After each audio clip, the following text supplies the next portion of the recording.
Another man who is he's eligible for college football purposes. He's the athletic director for the UAB Blazers. We had him on last week in lieu of the Jacksonville State game down at the old Crampton Bowl. I was down there Wednesday. It was a great game, 31-zip. UAB won, and now they've got a monster game. Mark Ingram, the athletic director for the UAB Blazers. Would you say this is the biggest game that UAB's had in quite some time? Yeah, I would say it is. Thanks for having me on this morning, guys. Georgia, who we scheduled, 4 or 5 years ago, now sitting in second place. They're awfully tough, and I watched their game the other night, most of it against Clemson, and what a defensive battle between those two teams. I don't think anybody would have ever guessed that those two teams would only score 3 offensive points apiece. But they look really, really, really tough, and so a great test for our team this weekend. Well, and obviously UAB, nothing to sneer at when it comes to playing great defense. The last 3 years, UAB's been in the top 10 in almost every defensive category. What did you see, not only from JT Daniels and the Georgia offense, but what did Clemson do so well defensively that you could learn a little something from? Well, what they were able to do was contain their receivers. They slowed the running game down, and it kind of felt like both teams allowed some yardage in the middle of the field, but neither, they really got tough, out well before the red zone. But once each team crossed the 50, that midfield area, I mean, they just got stingy and wouldn't allow either team to get in a position to score. I think Georgia missed a field goal, if I'm remembering right, which is the only other real scoring opportunity for either team. I'm sitting there down there with my boy at the Crampton Bowl. We're 25 minutes into that game against Jacksonville State. It's 0-0, and I'm like, oh, what's going on here? And listen, I realize it's the first game of the year, and then when you look at the end of the game, it's 31-0, and had you not watched the game every single minute, you think, okay, this is an excellent victory, and it was. What was your anxiety level like for the first 25 minutes of that game? Obviously, a couple of turnovers early for UAB as well that never bodes well. But certainly the second half was lights out, just the kind of football we want to see UAB playing.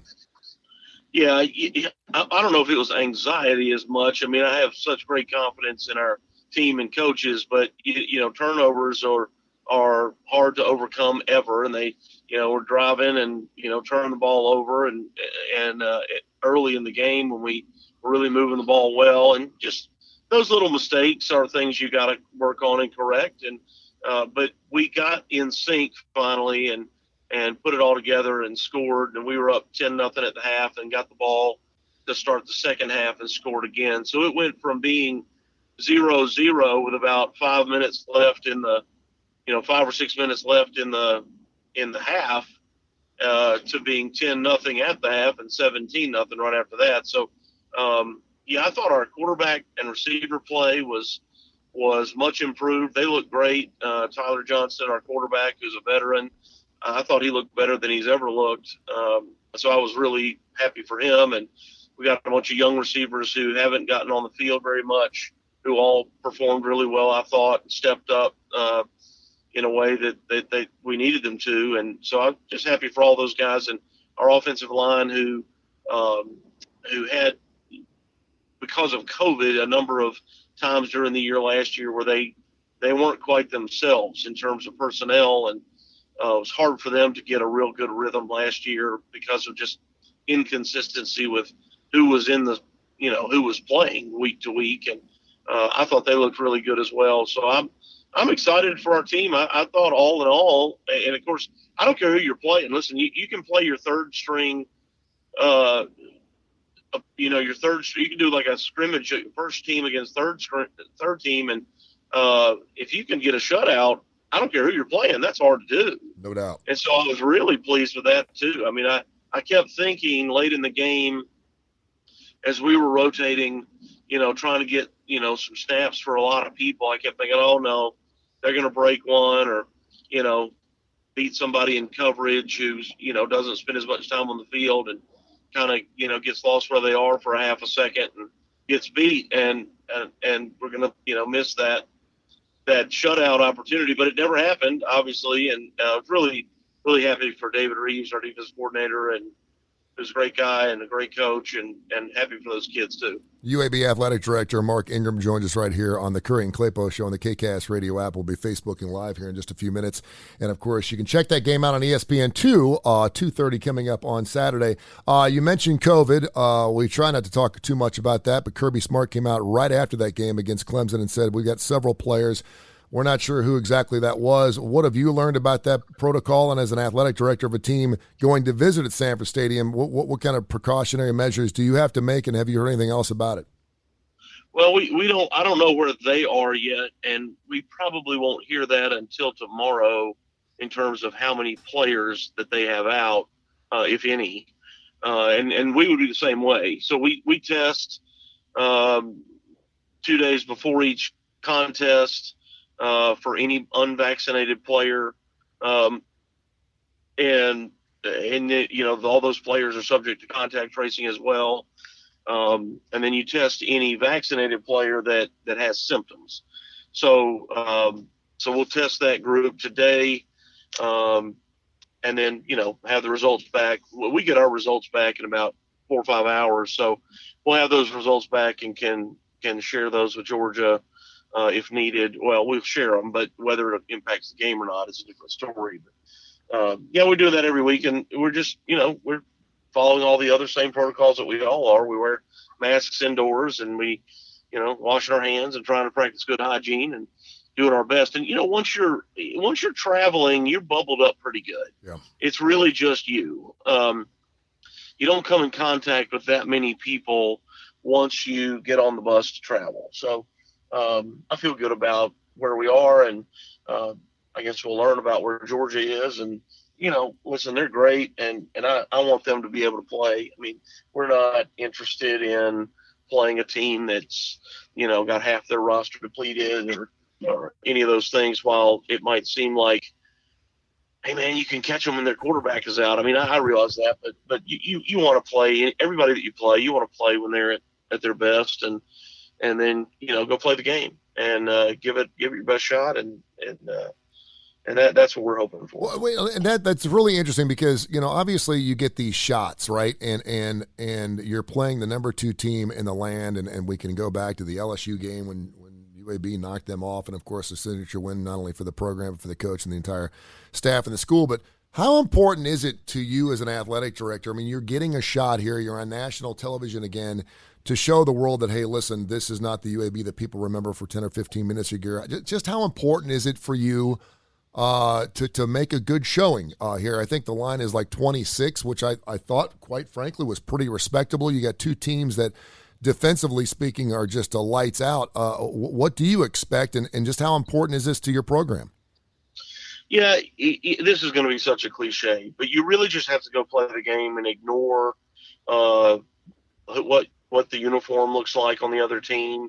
You just got to go play the game. I always think of that movie Hoosiers, when Gene Hackman walks into the gym and he says, the court, the rim is 10 feet high, same as back at Hickory. Yeah. And the court is the same size here, same as Hickory. And that's really the truth. The field is the same field. It's the same ball.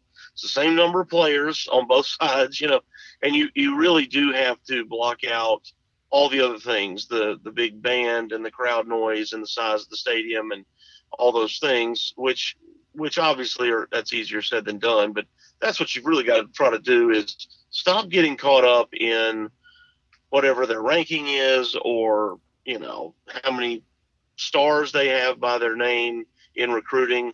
Look, man, there's as many no stars playing in the NFL as there are 5 stars playing in the NFL. So that really is meaningless. And once you get there and you're playing, it's irrelevant.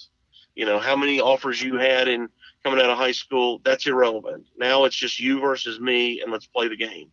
And that's what that's what you're constantly trying to ingrain in your players' heads is, hey, we've got every right to win this game as they do.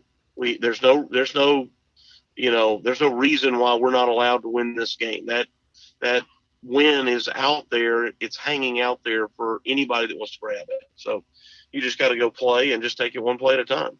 Hey, Mark, from just a larger, I mean, that makes total sense. I get that. But I'm thinking just to follow up on Tony's, kind of from a university athletic program, the idea of playing Georgia, and I get everything you're saying about it's just a game, et cetera, but just from the publicity, what it means. I mean, just help us understand what it means to UAB to win, to make a good showing, or to just be in that game from the university perspective, from the athletic department perspective, or does it? Well, yeah, no, it definitely does. You're getting on the SEC's network, so you're on a different network than what we would ordinarily be with our Conference USA partners.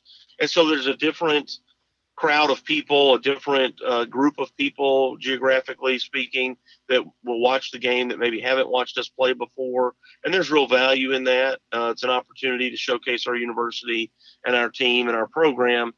One of the great things about playing a team like Georgia, and we had this when we played Tennessee a few years ago, we got LSU coming up.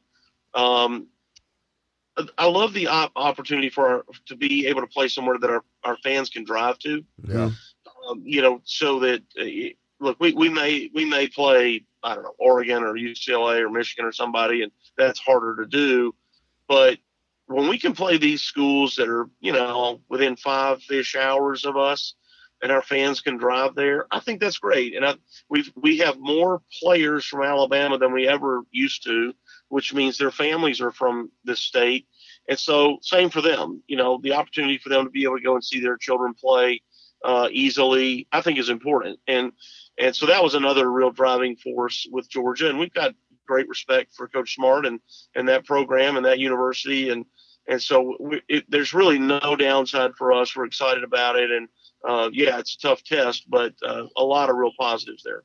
Mark Ingram joins us here, the athletic director for the UAB Blazers, getting ready for the big Georgia game, ESPN 2:30, coming up on Saturday, about a 26-point dog. Both defenses lights out. Of course, you mentioned only 3 points for each Clemson and Georgia, offensively speaking. So that bodes well for a UAB defense that is bowed up, and looking forward to that game at 2:30 on Saturday. Since we spoke the first time, I guess about 10 days ago, we were talking about the Big 12 expansion. It appears that Houston, Cincinnati, BYU, and UCF may be the 4 new team members, and we don't know if that expansion will stop at those 4. And I heard a very interesting scenario yesterday, and I heard another athletic director, and I'm be remiss to mention who he was, but he mentioned the fact that it looks a little pathetic from the standpoint that Big 12 needs to go out and poach 4 other teams that obviously are from group of 5 schools in order to compete and have their Power 5 conference. But at the same time, if you look at those 4 teams, they all have huge television markets. He said, I would bet the Big 12 really even wasn't looking for teams that are competitive. And all 4 of those teams are, by the way, so you're getting the best of both worlds. But it's all about TV markets. And then, of course, he made the argument about the SEC, which doesn't really have a lot of large TV markets. You could say Atlanta for Georgia. You could certainly say for Tampa for Florida, and you could say some of those schools. But what are your thoughts on when you heard that? What do you think is going to happen from this point on? Because I don't think the changes are over yet, right? Yeah, well, no, definitely the changes are not over. And as far as it being pathetic, I mean, was it pathetic that the SEC took Oklahoma and Texas? Was it pathetic that the Big Ten? Well, let's back. Rutgers and Nebraska. Let's back. Was it pathetic that the Pac-12 took Colorado? And right, is that pathetic? I mean, if so, then whoever that is, their conference, and they are also pathetic. You're a businessman. You're a businessman, and I know your heart. I know you are, and the SEC has gotten absolutely plowed from coast to coast for going out and poaching 2 of the best schools from the Big 12 to join the SEC. What are your thoughts on that? Did you think it was backdoorish? Did you think it was legit? And I think because it happened so quickly, we hadn't heard anything about it. And all of a sudden, they're in the SEC. What were your thoughts on that? Well, they're the best conference in the country, hands down, in about every single sport. I mean, so what I would say is it's jealousy. Yeah.